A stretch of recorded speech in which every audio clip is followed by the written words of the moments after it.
Morning! Ang tanong, are you happy? Pero ang mas mahirap ata na tanong, sabi nila is, how do you maintain your happiness? Kasi parang at the moment, happy ka. O, di ba? Paano mo ma-maintain yun? Yan po yung pag-uusapan natin. Si Alvin El Chico po ito. Welcome po sa Thank You, Doc. Siyempre, ang Always Happy. Kasama po natin ang pinakabagong book author. Aha! About positivity. Ate B, Bernadette Sembrano Aguinaldo. Are you happy, Ate B? Yes, and grateful. Ayun. Anong connection ng gratefulness sa pagiging happy? At may tanong pa ako, Vin. Yung Oh, pagiging masaya ba, ano ba yun? Meron bang mga taong pinanganak na mas intrinsically happy, yung parang mas masayahin, versus yung ibang parang palaging nakasimangot? Ayun, yun rin ang gusto kong malaman ngayong kasi umaga, ha? kasali ata ang Pilipinas sa top 5 Na na happiest. happiest people on earth. I don't know kung anong metrics ng happiness. Ano, iba-iba naman tayo ng happiness eh. Intro mo na yung guest natin. Siya ang eksperto, din naman ako. Go, Ate B. Hindi kami eksperto dyan. Oh, eto na para we can make sense of paano nga ba tayo magiging masaya. Siyempre gusto natin yun, wala namang gustong malungkot. Kapiling po natin ang psychiatrist na kaibigan natin, Doc Babes Arcena. Say Tocayo, good morning. Hi, Hi, Tokayo. Doc. Magandang morning sa inyo, Alvin and Ate V. Hello, Doc Babe, Doc. in-introduce namin yung topic because Ate B has a book, no? Actually, may connection po doon. Yung pangalan ng libro ni Ate B ay, Ate B, When bad news is good news. oh. Oo. So, Pero nagsisimula ako naman yung kasi, Doc, happiness mo sa good news, di ba? oo, puro negative ang nangyayari, 'di ba? Madaming nangyayaring masama. But how do you become happy at bakit ang saya ng ibang tao kahit na ang daming problema, Doc? You were saying, why is it that other people are happy, other people are not, no? Yeah. Napakadami kasing anggulo yun eh. Hindi siya isang aspeto lang, no? Happiness is something wherein all through your life, you have experienced a lot of adversities. But despite of that, no, you see things in a different way. Wherein, kahit may mga nega na nangyayari sa buhay mo, you don't treat it as a negative thing, no? Siya ay isang challenge, no? If you see failures as challenges kasi, you will not falter because everything naman na nangyari sa atin, no, has its ups and downs. Hindi naman perfecto ang buhay eh. But I see a perfection there when you struggled and you survived.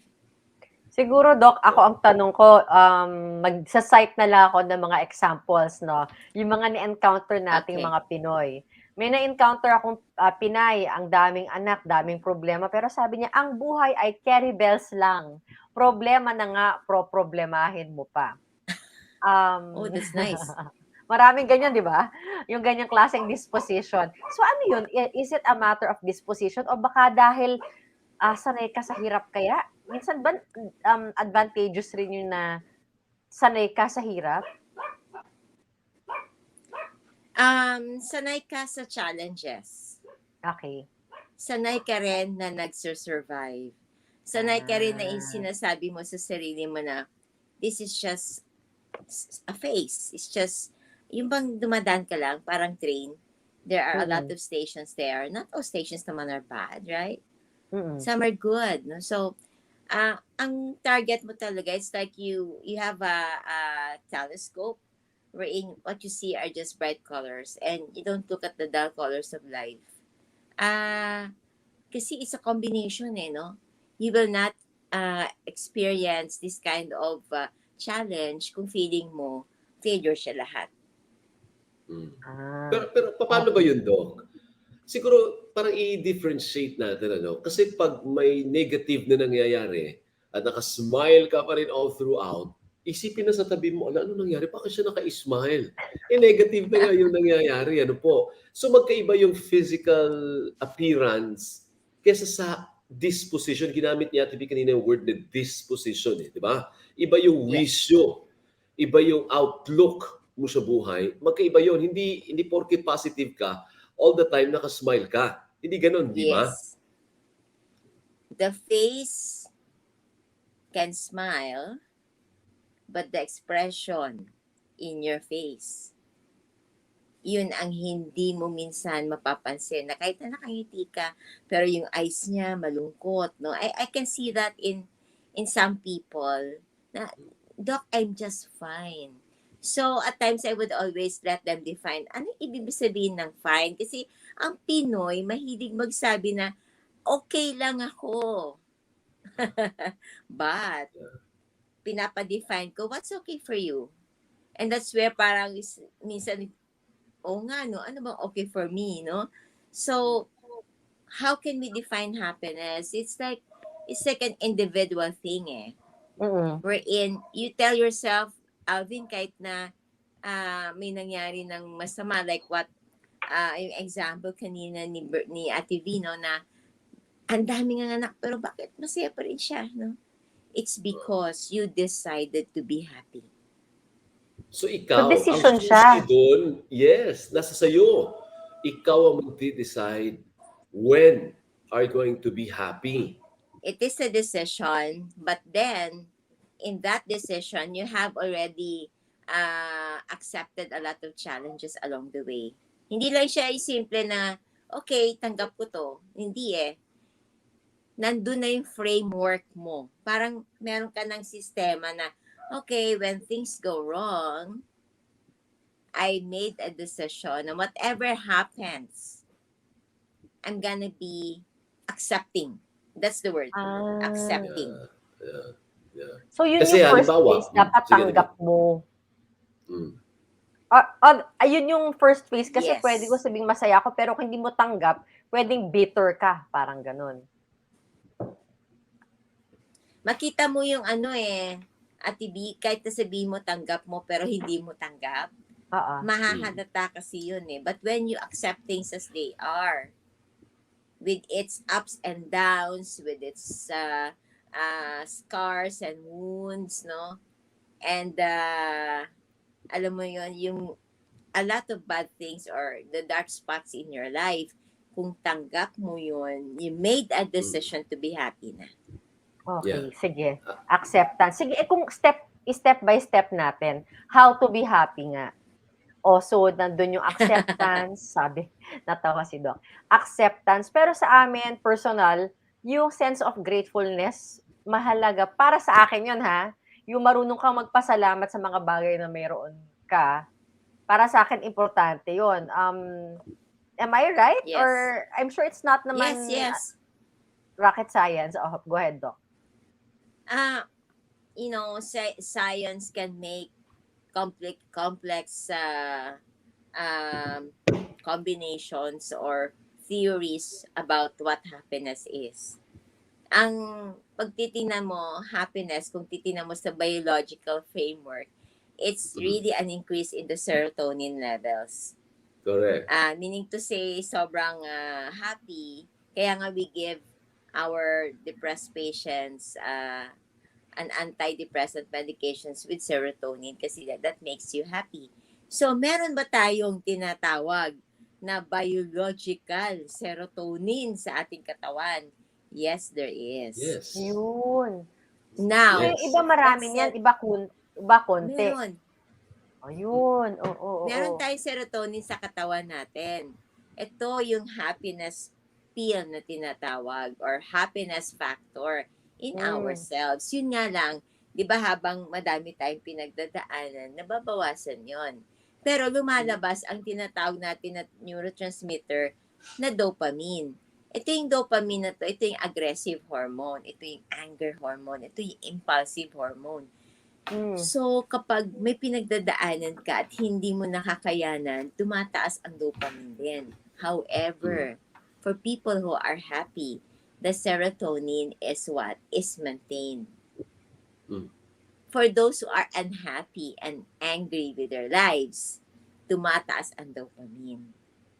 And that's where, kung pathologic na siya, at sobrang galit ka na sa mundo, tumataas ang dopamine levels at bumababa ang serotonin. But to simply say it, no, in the scientific terms. Is that something that you can control? Sabi mo kasi may pagkakataon mataas yung dopamine, may pagkakataon mataas yung serotonin, ano? Is that something that an individual can control or depende yan sa sitwasyon? Alvin, kapag pathologic na kasi yung pagtaas ng dopamine, ibig sabihin, umahara. Talagang parang jet plane na siya kataas. That's where we couldn't control it anymore.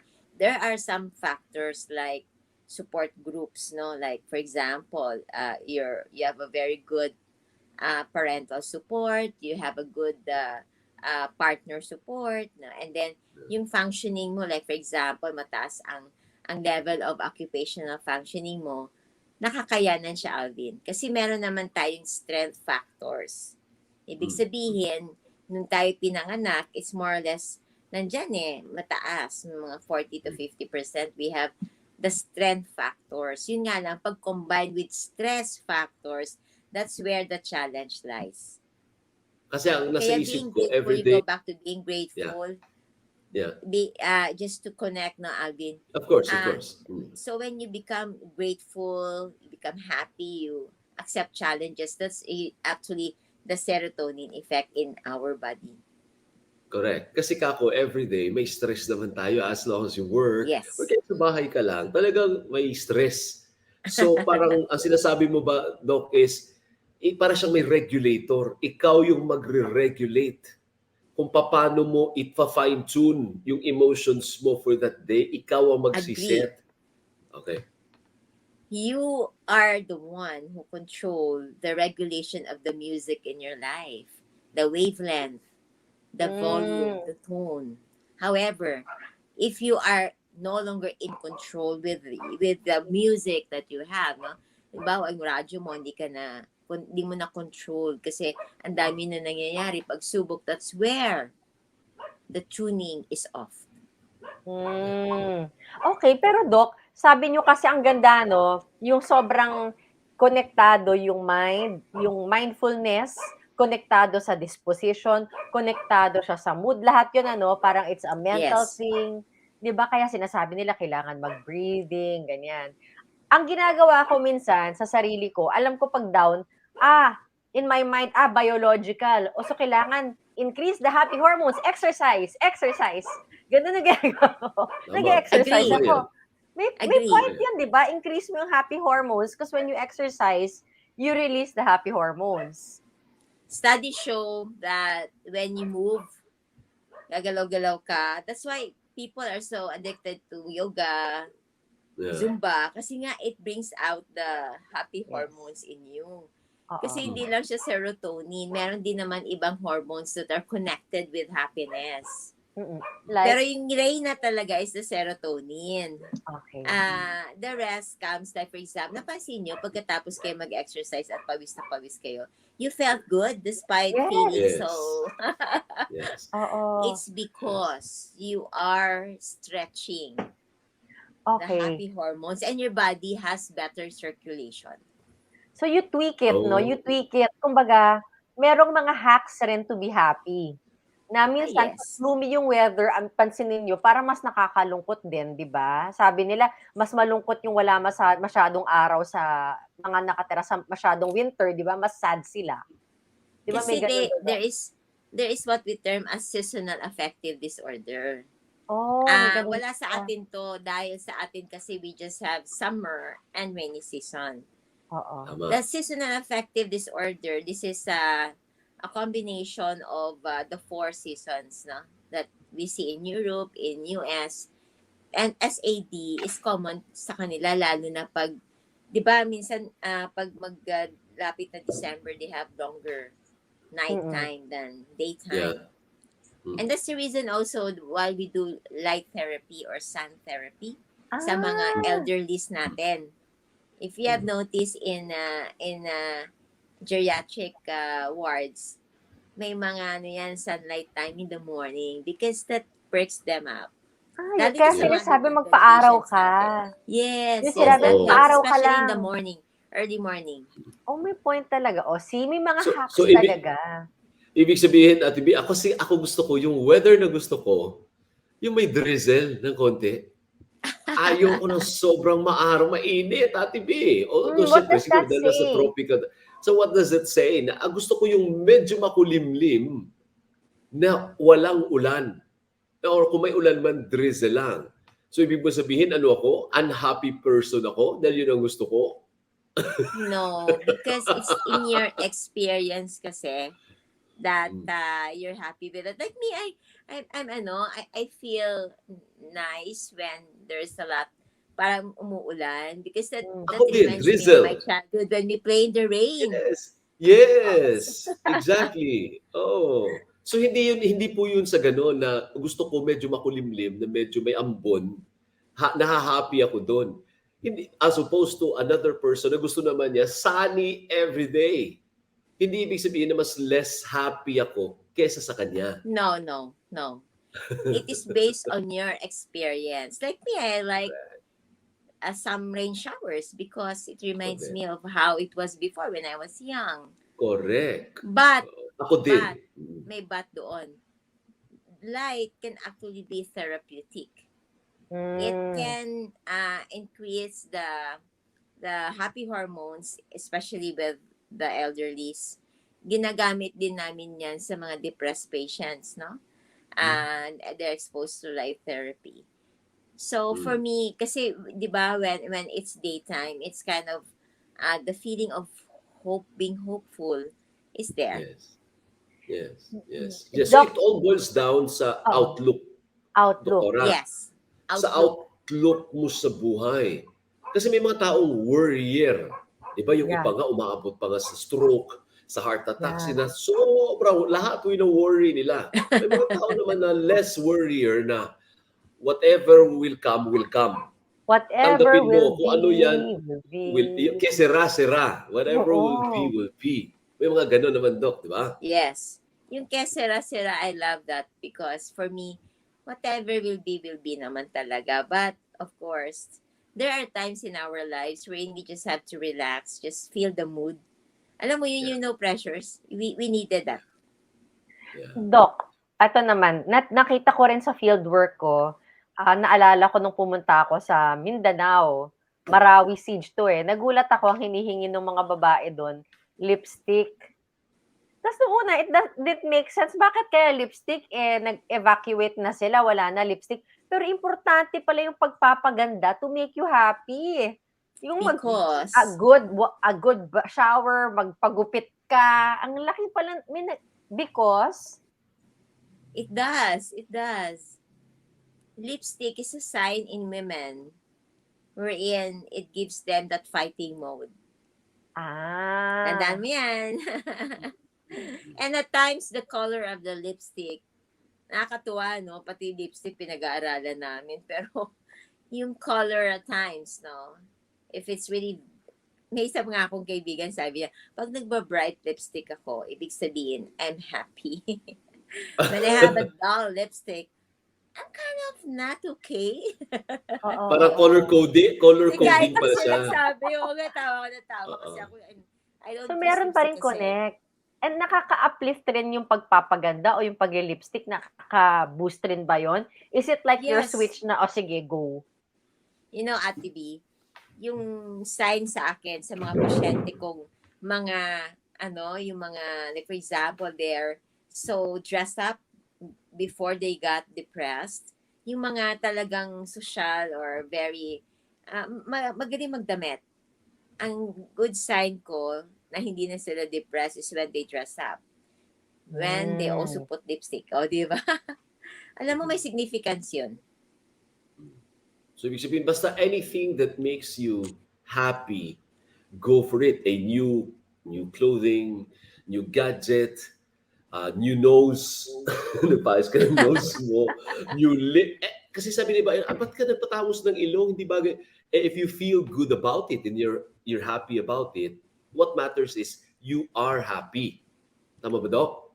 The concept of happiness is something that you have to achieve in your life. You know, it's a matter of perspective. Like the pandemic has taught us to live a simple life. But then, it taught me to live a simple life and to be grateful for all the things that we have. Mm-mm. Yes.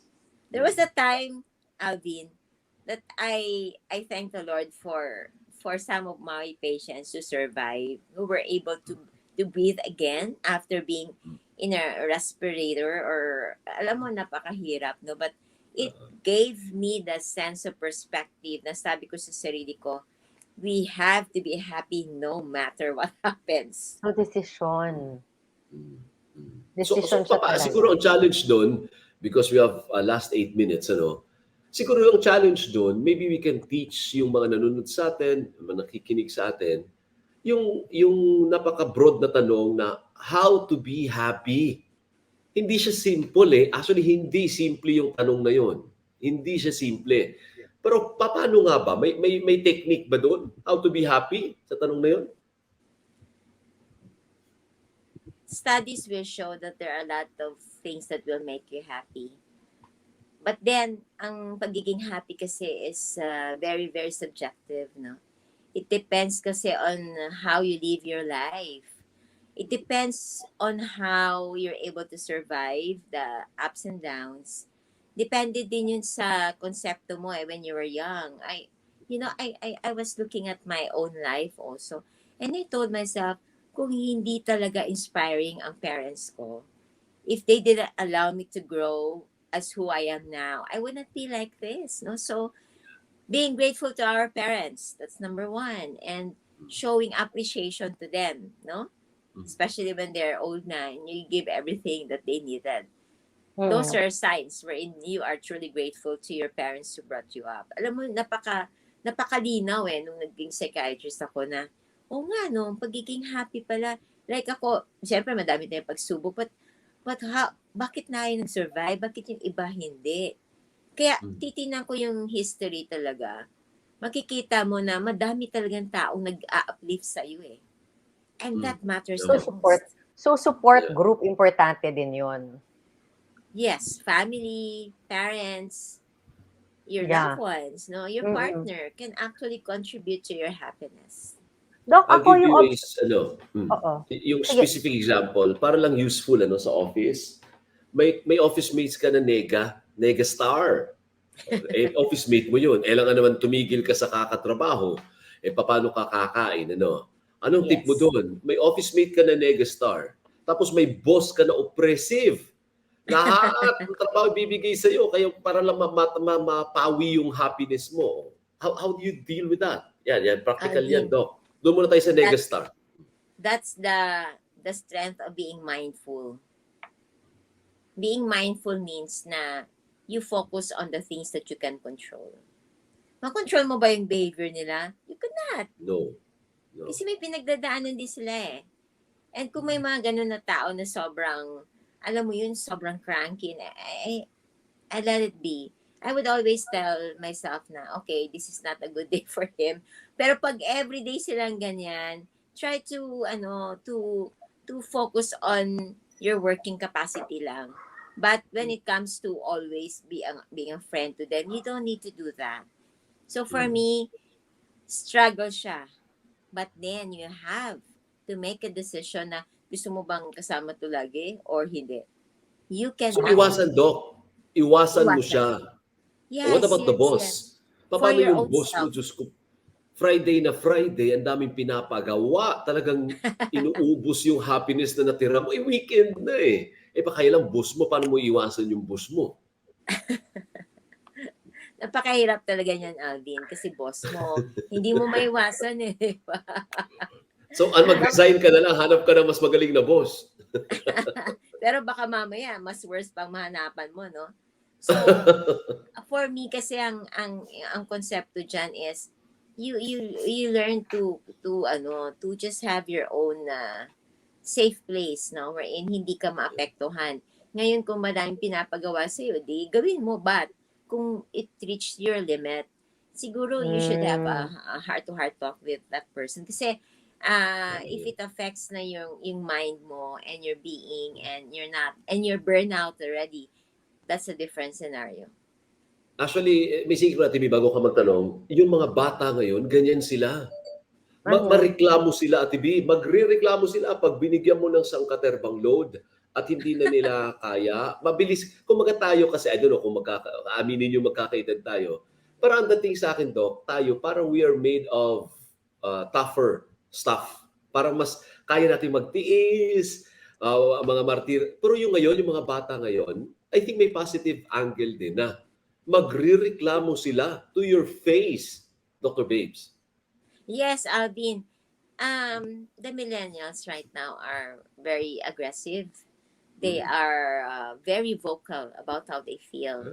Yeah. And they would actually, para silang abogado, they would actually say what they wanted to say, no? Yes. Kaya nga that's the struggle between the parents usually and the children. Kasi parents would feel offended, no? Sa mga therapy sessions namin, ganun ang mga nangyayari. Kasi sasabihin ng nanay, tatay, isang panahon namin, isang tingin lang ng tatay namin eh. Di ba? Alam mo na eh, no? Na okay, you did bad. Pero ngayon, kahit tingnan mo, wala eh. Walang epekto kasi nasa cellphone, di ba? Yes. So, learn also their world. Meaning to say, kung nagsasalita silang ganon, I don't take, like for example, I have kids like that, their age, no, are also millennials. Hindi ko ginagawang nega yun. I'd rather push na, bakit mo nasabi yun, no? So, don't be offended, no, my dear parents, kung nag-open up yung mga anak. That means to say na they trusted you with their thoughts. Right. So, accept it. Ang iba kasi mundo nila ngayon. Yeah. I see. Doc, maganda yung practical aspect no? Pero ako naman, Doc, yung nagulat rin ako sa field work ko. Nakita ko mas maligaya yung mga taong may pananampalataya, yung mga nagdarasal. Parang, faith. Siguro yun nga, yung kaano kahalaga yung spirituality, yung faith, yung taong may Diyos sa kaligayahan. Napaka-importante, Ate B, kasi being prayerful is also being grateful. Whenever things go wrong at wala ka nang kinakapitan, that's when you made the decision to die. But when, ang daming Pinoy na mga pasyente ko, before they think of wanting to die, they would pray or they would have this, Lord, tulungan mo ko. And that can really help. Especially with their concept when they are depressed and they become religiously, kumakapit. That can help them. And mind you, in the Philippines, Filipinos are very religious. So, kaya siguro medyo happy tayo kasi we are also very religious. And at the same time, our family kasi is more or less closer. Yeah. Nakita ko yun, yung support ng family kasi is very important sa ating mga Pinoy. Actually, the next time, Ate B, that someone asks you, are you happy? Loaded po yung tanong na yun. Hindi siya simple na sasagot, yes, I'm happy. Take a pause and analyze, oo nga, no? Mukhang mabigat yung tanong. No, marami siyang implication. Are you happy? Happy ka ba sa buhay mo? So, dapat paghandaan mo yung sagot, Doktora. Yes. Kung happy ka, napakadaling sagutin. Pero kung malungkot ka, mag-iisip yan eh. Oo nga, hindi ako happy. We are not confrontative kasi of how we feel eh. Yes. Tayo yung Pinoy kasi parang tabu. Ikot-ikot ba bago natin sagutin. Oo. At sa marami pa tayong marami tayong reroute bago natin harapin yung pinakatanong. Diba? Sabi nga nila, Alvin ang Pinoy daw are the smilingly depressed. Yeah. And anyway, thank you, Doc. Si Ate B, maybe you can read or you can buy the book of Ate B kasi may mga tips ka ba doon, Ate B, sa libro mo or more experiential yun? Parang kinuwento mo lang yung experience mo? More like witnessing siya, Vin Witnessing ng mga fieldwork, mga encounters natin sa fieldwork, kung paano rin ako sa personal na buhay nakaraos dahil sa oo nga 'no, ganito yung ginawa nila. Oo nga, one day at a time lang, gano'n. So, parang may mga bits of reflection din for every story, for every chapter, kung anong puwede mong isipin na tungkol sa buhay mo base dun sa kuwentong nabasa mo, gano'n. And Sana Doc, pag may ano makatulong ka, bili sa kayo, Doc. oo. Thanks, Doc. Grab a copy, Doc. Thank you so much. Maraming Be salamat. happy. Bakit Stay happy. bakit parang paganda ka ng paganda, Doc? Anong secret? Happiness pill. Magpaganda Matagal ka na po namin rin. kakilala si Doc. Ay since bata Oo. pa po kami, magkasama na po kami Grabe sa naman. Salamat, Doc. Lahat Kaya tayo kilala bata pa namin si Doc. nun. Ano? Happy. Thank you, Doc. Maraming salamat Thank you so po. much. It's a choice eh. Thank you. Oo. Yes, Bye-bye. it is a choice. Indeed, it is. It's a Si choice. Dr. Babes Manalo po yan. Thank you, Doc. Maraming salamat. Always. Disposition, ang napakalaki na nagagawa ng mga alaga natin. Aminin to make us happy. Kaya nga may mga iba sinasabi, parang ano ba, support dogs. May mga ganun pa, emotional support dogs. Ano? O sige, eto na. Dalawa actually ang ating makakausap today. Ang isang veterinarian, suki na rin natin dito sa ating programa. At etong isang, ano ba, sobrang parang dog expert, para siyang whisperer na nga feeling ko dahil sobra siya talagang galing sa mga animals at nagpapaligaya, marunong siya magpaligaya with her pets. Ano, kapiling natin Dr. Mitzi Padrinao and Jenny Panes. Good morning to you both. Good morning. Si Miss Jenny muna siguro. Nandyan, ano? Miss Jenny. Good Ayan. morning. Hi, Jenny. Thank you for having me here again today. Us. To follow to si Doc Mitzi. Mukhang papasok pa lang. Ano po? Oh, ang cute naman. Anong pangalan ng dogs na nandyan sa likod mo, Jenny? This one is a Dr. CJ. Dr. Dog na siya for, I think, mga 7-8 years. Wow. Ba't parang nag-freeze? Wonderful. Nag-freeze ba siya? O ako ang nag-freeze, Ate B? Nag-free si Doc. Doc, Ako palapit yung mo nga yung, nag-freeze. palapit mo nga yung Doc, anong pangalan niya? Si Doc, ano ulit, yung puti? Doc CJ. CJ. CJ, pwede mo ba siyang iharap? Nakaharap, parang nakatago siya sa likod mo eh. Dr. Ayan, CJ, ayan! Oh. Anong aso yan, Doc Jenny? Ay, Doc Jenny. Anong aso yan, Jenny? CJ is a West Highland White Terrier. Oh, okay. And paano nagiging doktor ang mga alaga natin? May training din ba sila before they become a doctor? Actually, mas maganda na napanganak sila na inborn na sa kanila na maganda yung temperament, maganda yung behavior. Tapos, merong mga exams sa dadalhin sila sa POS kasi they were certified as Dr. Dogs by POS, Philippine Animal Welfare Society. So, dun sila ni-test. So, sino yung isa, Doc? Doc, there's another dog sa likod mo. Anong pangalan nun? Si Q. Q, come here. Q! Yes. Q. Ayan. Yeah. So si Q, Dr. Dog na to for I think mga 6 years. 6 years. So, yun. So, they undergo an exam sa Philippine Animal Welfare Society. Tinetest merong physical assessment, may temperament assessment, tapos, and yun, kailangan nila ng konting obedience training.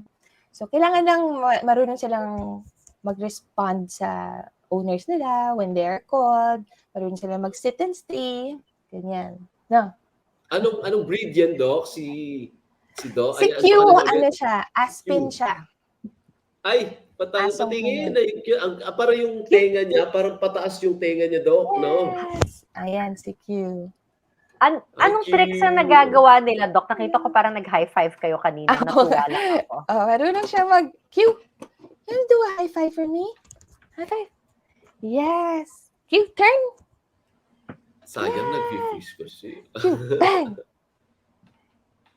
Bang. Oh, yes. Good girl. So during Dr. Dog session, sa umpisa, what we'll do is, may singing, may dance and song dance number kami for the patients. Kasi syempre yung iba hindi naman sila agad-agad na gusto ng dogs.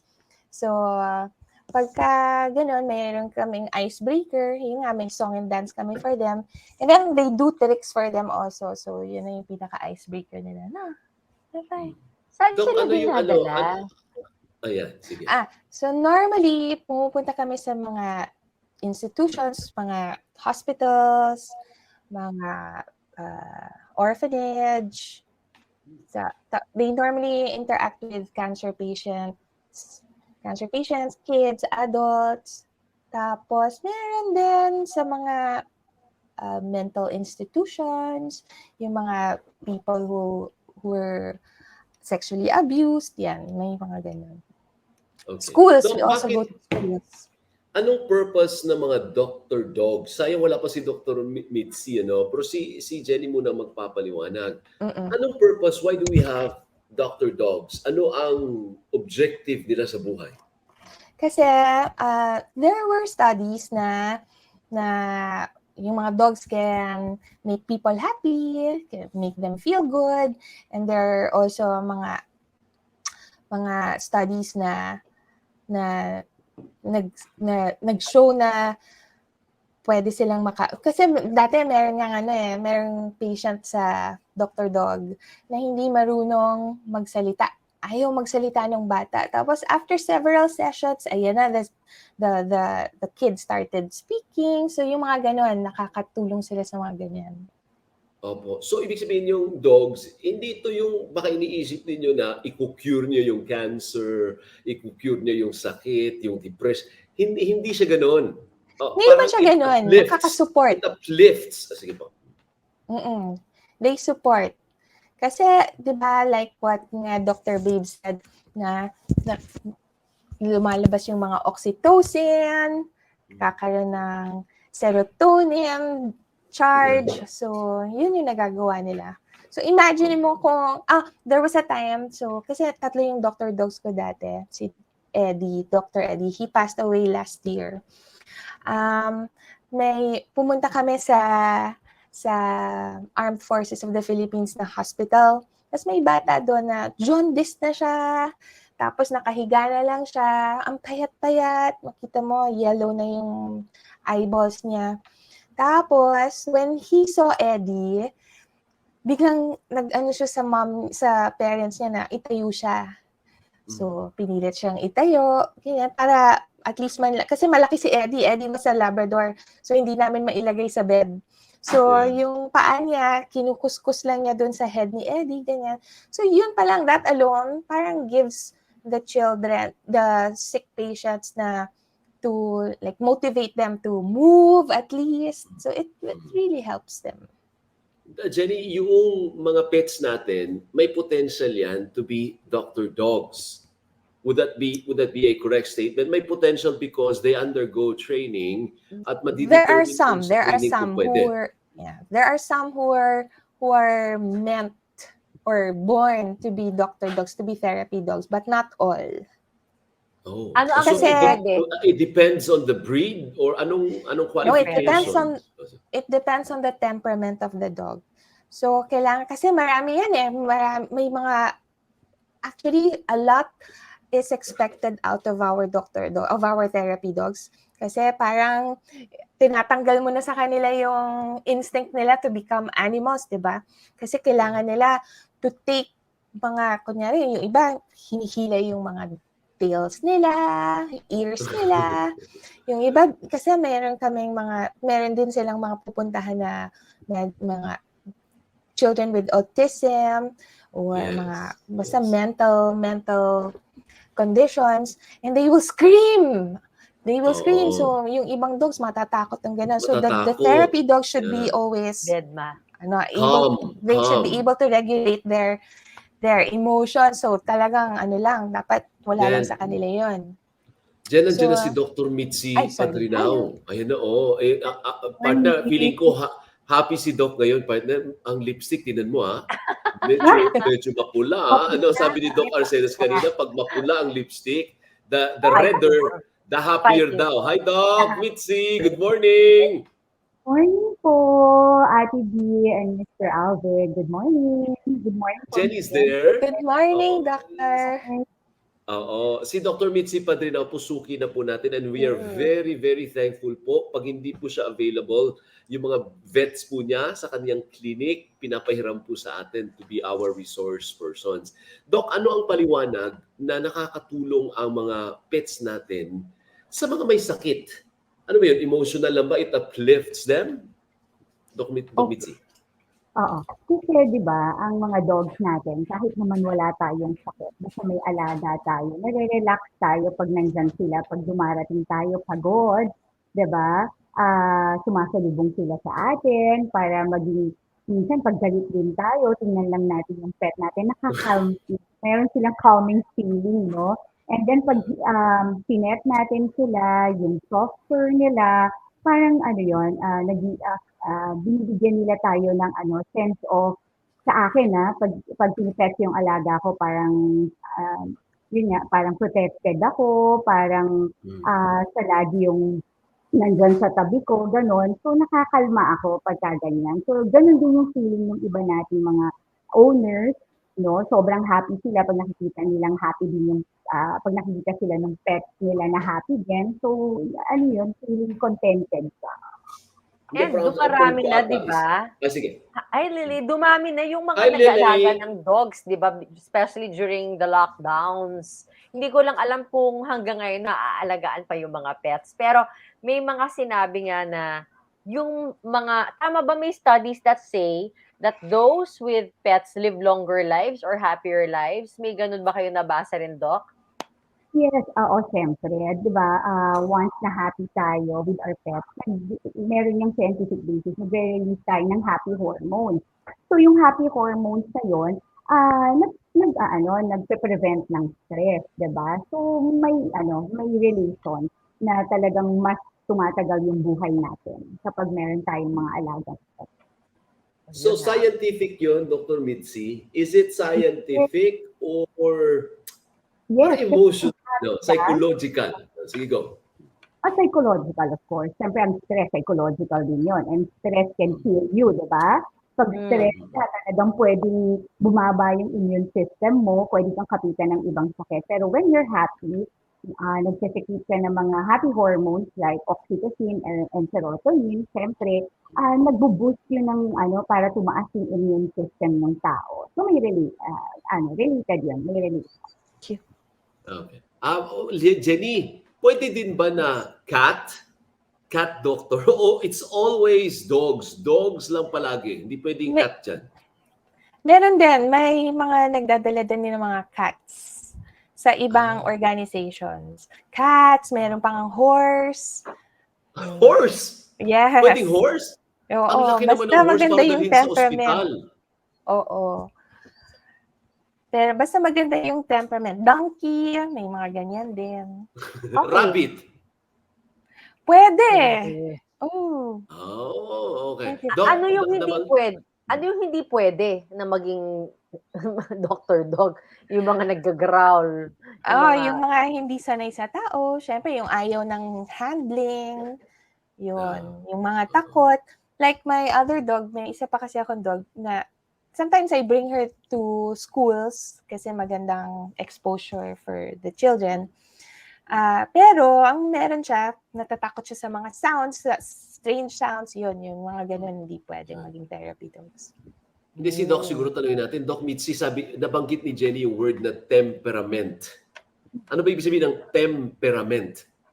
Go, Doc. Okay, siyempre yun yung behavior ng service animals natin, no? Katulad ng nabanggit na lahat naman ng animals ay pwede. Kailangan lang meron silang good temperament, ano? Kasi siyempre pagka nagkaroon sila ng yung surroundings nila, ma-distract sila sa surroundings, biglang tumaas yung nila, yung nagkakaroon din kasi siyempre ng anxiety yung mga alaga natin. Ini-train talaga sila para hindi sila maging hindi sila matakot sa environment nila, no? Pag may malakas na ingay, kalmante lang sila. So tinitrain talaga sila ng gano'n. Lahat pwede as long as merong good temperament, yung maganda yung kanilang docile sila, calm sila, no? Calm under pressure, madali silang i-train. So lahat yun pwede. Pero most common talaga is yung alaga natin. Most common. Anong breed ang maaganda yung temperament? Generally speaking, of course, kasi kahit ano pwede, di ba? But generally speaking, meron tayong mga preference. Like yung Filipino ata, ang preference, I think, kung hindi ako nagkakamali, Shih Tzu. Yung alaga natin, hindi huba. Ano po? Anong breed ang maganda yung temperament, generally speaking? Okay. Ang ginagamit talaga most common is yung mga retriever. Yung mga golden retriever, Golden Retriever. Labrador retriever, no? So, yung mga poodles, ganyan. Kasi ano sila sobrang intelligent sila. Pero beagle din, meron din. So, depende. Pero Or most common Aspin. is retriever. Aspin, Doc. Aspin. Pwede. As long as maganda yung behavior nila, na-train sila ng maayos, pwede. Lahat naman pwede. Pero yung most common na ginagamit sa ibang bansa din, actually, is Golden Retriever, Labrador, and German Shepherd. Pwede ba German yung Shepherd? Rottweiler halimbawa, di ba nakakatakot yung Cane Corso? Nakakita ka na ba, TV, ng Cane Corso? Natakot ako. Para talaga siyang guard dog. Nakita mo yung dog, yung Cane Corso? Doc Mitzi? Yes po, giant breed na kasi siya. So, depende pa rin. Pwede naman siyang gawin, pero hindi siya talaga yung ideal na service dog. Yun yung mga most common mga service natin.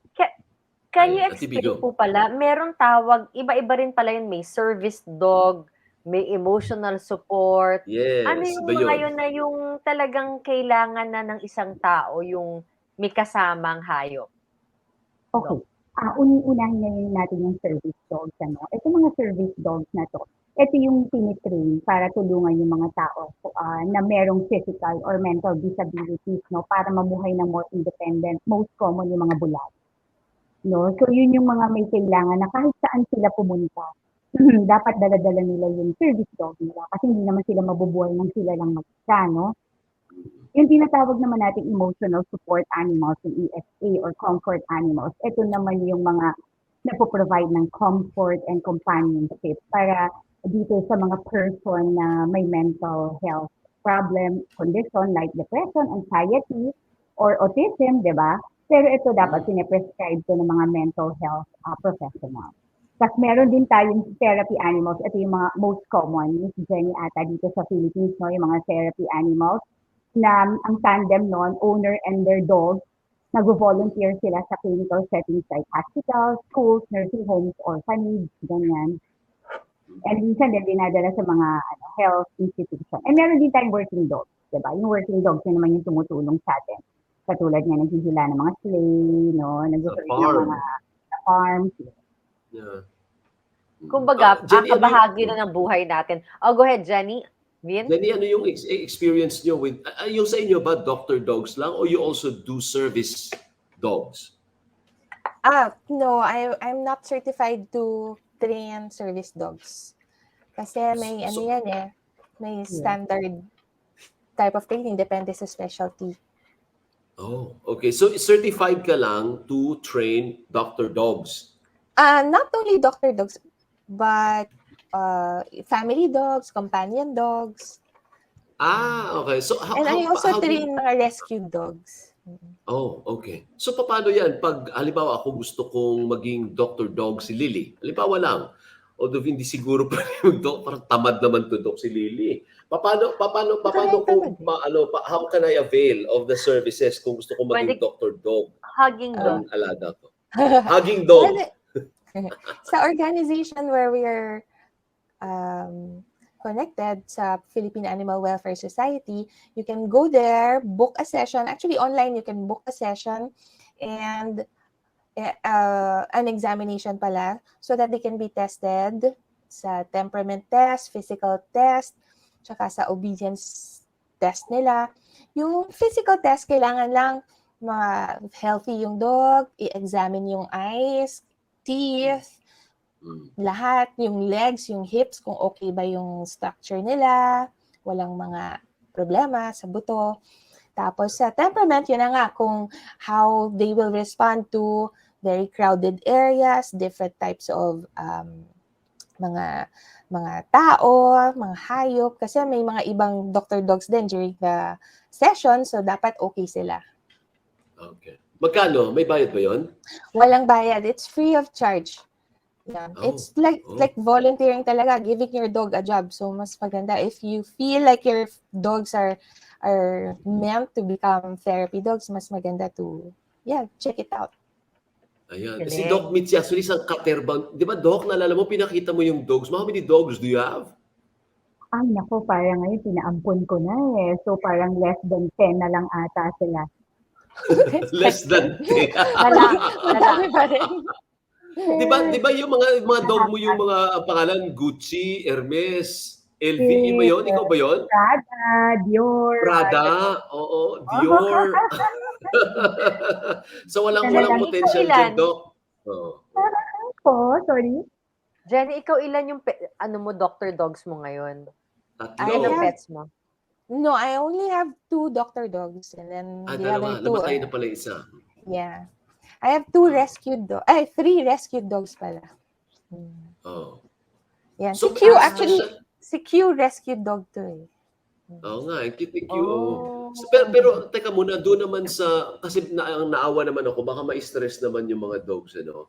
Siguro naman may pahinga din naman sila, no? Kasi parang stressful din sila na pinipet sila all the time Or or parang ina-absorb pipersahin yung silang sakit. pumunta sa yan. Actually, yun ang susunod na tanong. Ina-absorb ba nila yung sakit?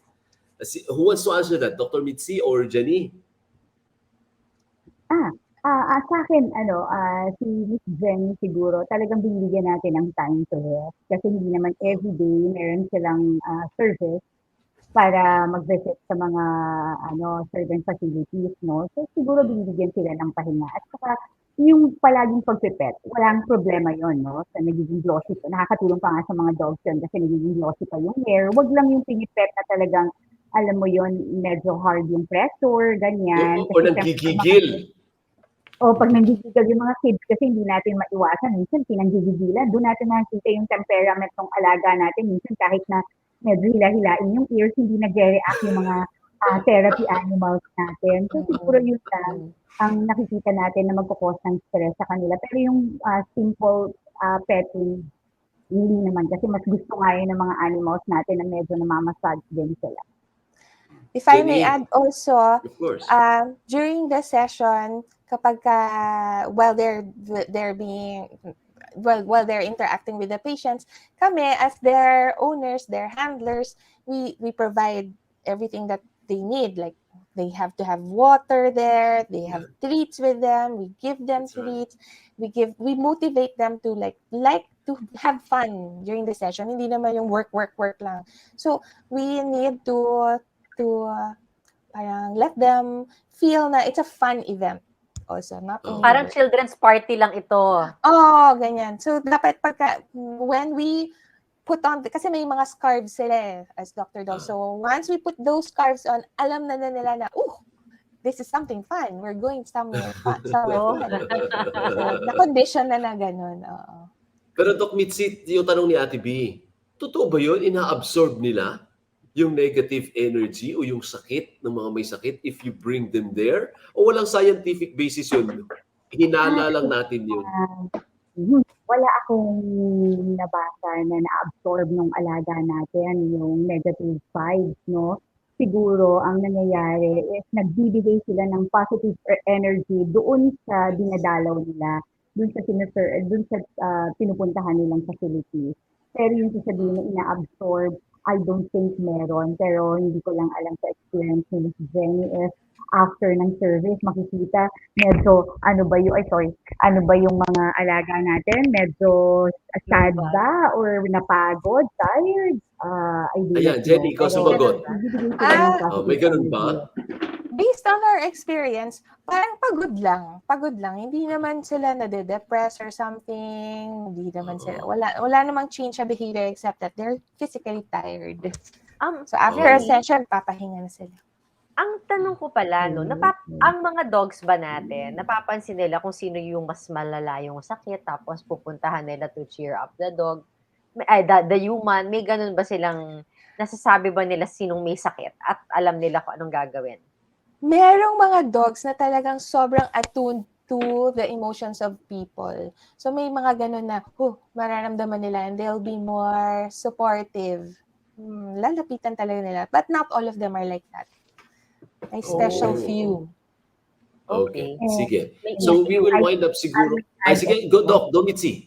Go. Regarding doon sa sinabi ni si Jenny, no? So meron talagang sinitrain na dog, most common dog, na nagde-detect if cancer patient yung isang tao. Parang may nabasa akong ganun. No? So, for nade-detect niya, umuupo sa beside the patient na dinedetect niya na merong cancer yung kasi Oo, iba may daw ganun nga raw. Oo. Narinig ko rin yun, Dr. Mitzi. Para kasi yung siguro acute yung kanilang sense of, yung mga senses nila, mas acute kesa sa mga tao. Ano, nadidetect. akala kasi pang amoy nila, through smell yun, amoy nila kasi iba daw yung amoy ng breath ng may cancer, something like that. Okay, sige. Galing ng Anyway, ano. we will end up with siguro anong message ni Jenny muna for those who are interested. No, kung interesado kayo na gawing Dr. Dog ang inyong mga pets, they will remain as dogs. Hindi naman sila maaalis sa iyo porque Dr. Dog. Kita mo si Jenny, katabi pa nga niya sa kama. Oh. Ano gusto mo sabihin sa kanila, Doc? Ay, Jenny, ikaw muna. Kung if you feel yung dog mo has the capacity, ability to become a therapy dog, go and book an examination session with PAWS, Philippine Animal Welfare Society. Meron yan sa website nila. And then you will be invited for an examination at their facility, their shelter. Nasa Aurora Boulevard yan. Okay. Are they paid? Are Dr. Docs paid? Kasi Dr. Dogs paid? Kasi mga doktor natin ang mahal sa bayad, ha? Dapat may bayad din si Dr. Dog. Hindi, wala. It's a volunteer work. So, ang magbabayad sa kanila, like me, pagkatas ng mga sessions nila, binabayaran ko sila ng toys, treats, pasyal. Yeah.